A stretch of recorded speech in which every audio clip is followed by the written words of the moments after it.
Eu tinha passado os últimos 7 meses estudando feito um louco para um concurso público. Como bom capricorniano, fiquei numa espécie de concentração alucinada. Abdiquei de várias coisas, entre elas o lazer com um grupo de amigos, o famoso Clube da Cerveja.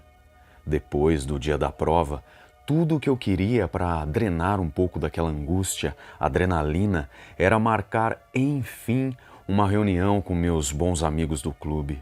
Como eu disse, fazia meses que eu não os via e eles, muito respeitosamente, sabendo dos meus objetivos, também aceitavam esse meu isolamento temporário.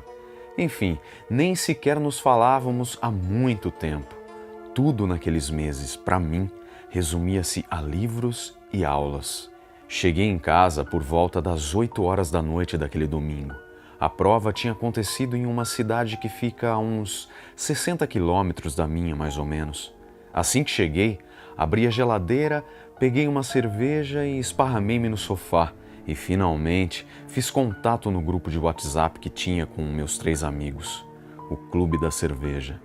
Pessoal, acabei de chegar e enfim vida novamente.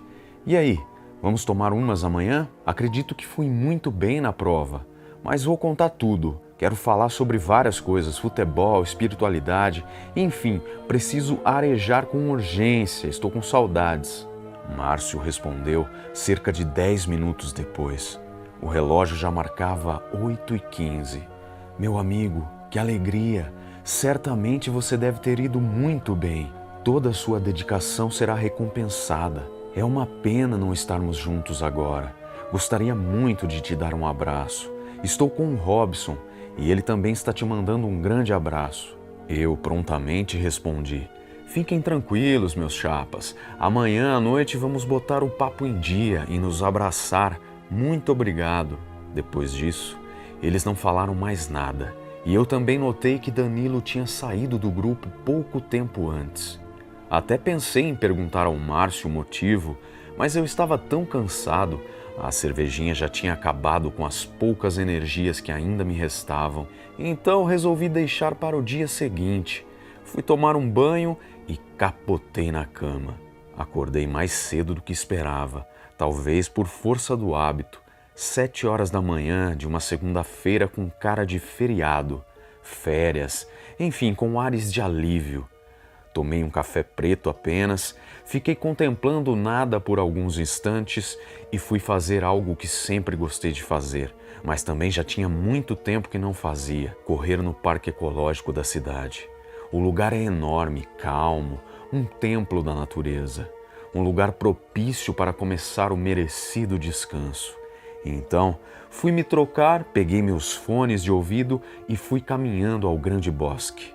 Comecei a correr pelas trilhas do parque quando percebi, para minha surpresa, talvez estranheza, meu amigo Danilo sentado em um banco perto do lago do parque.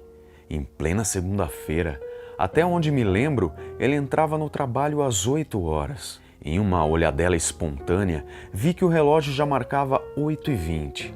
Meio que sem entender, fiquei num estado de alerta. Logicamente, fui até ele.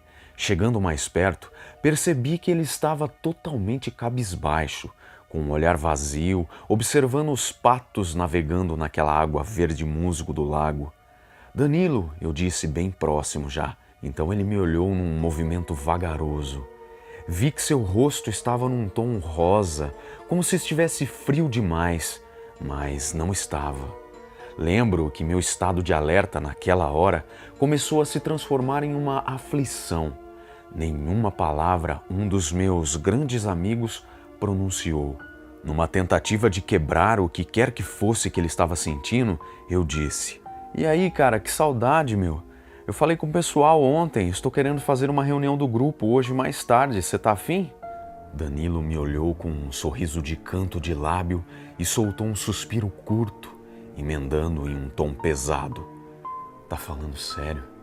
Nessa altura, eu já estava totalmente confuso. Confesso que fiquei estranhamente com uma sensação de angústia. uma angústia diferente da que tinha sentido no dia anterior durante a prova.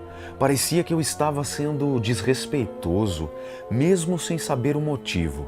Então resolvi perguntar: "O que você tem, cara? Logo você refutando uma reunião do clube?" Ele devolveu: "A que horas você chegou ontem?" "Espero que você esteja tentando me animar, pois o dia hoje será longo e pesado. Vai começar daqui a pouco. Parei aqui só para dar uma respirada, tomar um fôlego, criar coragem para encarar os dois." Já muito ansioso, com um sentimento sufocante, disse que tinha chegado por volta das 8 e pouco. Então ele continuou: "Eram 7 da noite ontem. Quando eu recebi a notícia, foi como um soco na boca do estômago. Eu fiquei tão em choque que depois de uns minutos, tudo o que eu fiz foi me desconectar. Nem lembrei de avisar você. Saí dos grupos que eles estavam, desfiz amizade nas redes sociais. Eu queria me proteger. Virei uma criança, ou um covarde mesmo. Queria tentar não ver nada, não ler nada a respeito, pois a pressão que a dor fazia, que o susto me causou, até agora, ainda é gigantesca. Eu estou sentado aqui desde as 6 horas, não preguei o olho, minha cabeça não para. Só sei que vai ser difícil. Eu mal pude traçar um raciocínio, não tive tempo, mas eu já estava completamente rendido e suspeitando de algo ruim. Foi quando Danilo estendeu a mão e me entregou seu celular. Na tela estava a notícia, numa página de notícias da cidade. 2 jovens se acidentaram por volta das 18h30 desse domingo na rodovia Heitor Castelo. O carro em que estavam perdeu o controle e despencou do viaduto. Os ocupantes do veículo foram socorridos, mas acabaram falecendo ainda no local. Minhas pernas perderam a sustentação. Eu apenas me sentei do lado de Danilo. Agora eu podia compreendê-lo. Agora eu estava como ele. Saí abruptamente da minha bolha. Não conseguia mais pensar em nada. Toda aquela angústia, aflição, tinha se transformado em um sentimento de inércia. Por dias, foi tudo o que senti. Vazio. Éramos amigos de infância. Danilo estava certo. Aqueles momentos futuros realmente foram pesados. Uns dias depois do choque, em um momento de reflexão, acabei me lembrando com clareza do que tinha ocorrido comigo naquele domingo. Então, telefonei para o Danilo. Quando ele atendeu, eu apenas perguntei: "O acidente foi realmente às 18h30? Ele: "Sim, por quê?" Até hoje eu não respondi a ele. Aliás, nunca disse nada sobre o ocorrido a ninguém. Por alguns anos, aquela mensagem me atormentou. Eu comecei a ficar em pânico, principalmente durante a noite. Desprovido de qualquer compreensão sobre o que realmente tinha acontecido, eu apenas sentia medo. Medo de vê-los, muito medo. Talvez pela minha imaturidade espiritual, eu nunca fui de dar muito lado para a religião, mas tudo parou no medo mesmo. Eles nunca apareceram. Até hoje, foi só aquela mensagem às 20h15. Sim, eu cheguei a questionar minha sanidade. Mas eu vi a mensagem, ela estava lá no grupo. A cada vez que eu olhava no grupo, solitária comigo e minhas dúvidas, meu segredo.